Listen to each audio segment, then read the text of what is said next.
I want to start this off with saying this is going to be non-spoiler. We're talking about Widows, and I didn't like the trailer. I, in fact, really didn't like the trailer. I was very annoyed by it. I'm like, oh, here we go again. Another feminist propaganda film. What's up with that? Not that I'm against feminism. I'm actually an advocate of it, but it's like when it's pushed in your face, it starts to feel like virtue signaling, and I just didn't care for it. The reviews started coming out on Rotten Tomatoes, and everybody was like really happy with this movie. So I made it a point to watch it as soon as possible. And apparently, not everyone knows about this movie. We started talking about it with friends, and they're like, what is this? Is this a Bollywood movie? I'm like, no, this stars Viola Davis. It's directed by Steve McQueen. Are you kidding me? We went to go watch it, and you had no idea what this was, really. Like, you saw the trailer, but no, not really. I mean, I figured out from the name that it was gonna be about some ladies who are widows. I was like, okay, I didn't really know what to expect. The way the trailer sold it was this action heist movie. Widows. Kind of like Ocean's 8 or something, like, now the women are badass. Step aside, men. This is the Bridesmaids of action movies.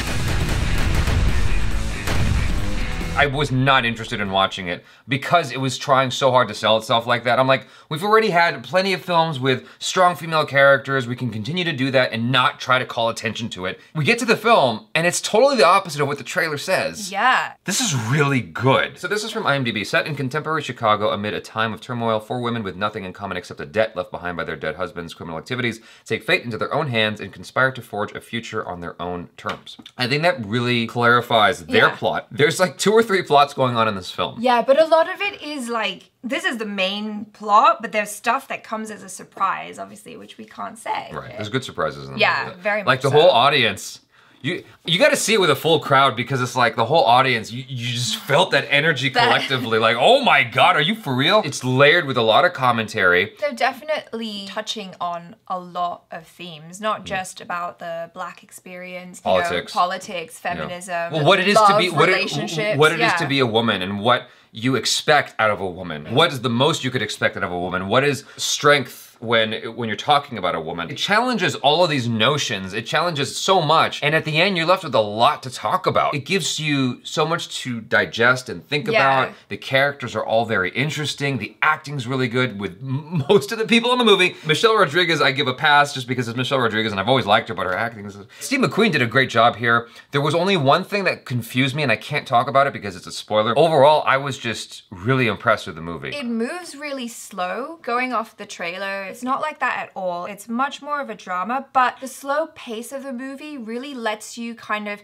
care about the characters, get into it more. And then when the twists start happening, you're like, whoa, huh, and it just kind of hits you out of left field and you're like, I didn't see that coming. Like, there were audible gasps in the theater. There's always been this focus in gangster movies on the heist itself or on the men in the gangs. Sure. But this movie goes, what happens to the women? And no one's actually asked that question before. Like, that's true. What happens to the wives and girlfriends of these people who have a criminal life? Yeah, that's actually a very Quentin Tarantino perspective on things, because what made Pulp Fiction and Reservoir Dogs so interesting is that it spends a lot of time on what do gangsters do when they're just not doing the gangster thing, like when they're just being like, what is the boring side of being a gangster? I mean, it's still interesting because they're gangsters, right? And so here it's like, what is the fallout of the women who belong to these men, or were dating these men, sorry, or were married to them, or whatever the case may be. Shared their life. Yeah, and that is interesting to explore the fallout of that, because it's not a caper film. It explores it in a dramatic way, and I'm like, oh wow, that's really cool. I'm glad you said that. That was really... Widows. I give this a 5 out of 5. I really, really like this movie. I really want you guys to watch it if you haven't already. It's worth the experience, especially watching it in the theater. What we neglected to mention is that there are actually funny moments throughout the film that you know, it's not just drama and serious. There are actually good chuckles. Definitely check it out. It's worth your money. It's worth the experience of watching it with a large group of people, and that's that. Check out ACHARA KIRK. She's right next to me. And, I mean, the social media stuff, you know what I mean.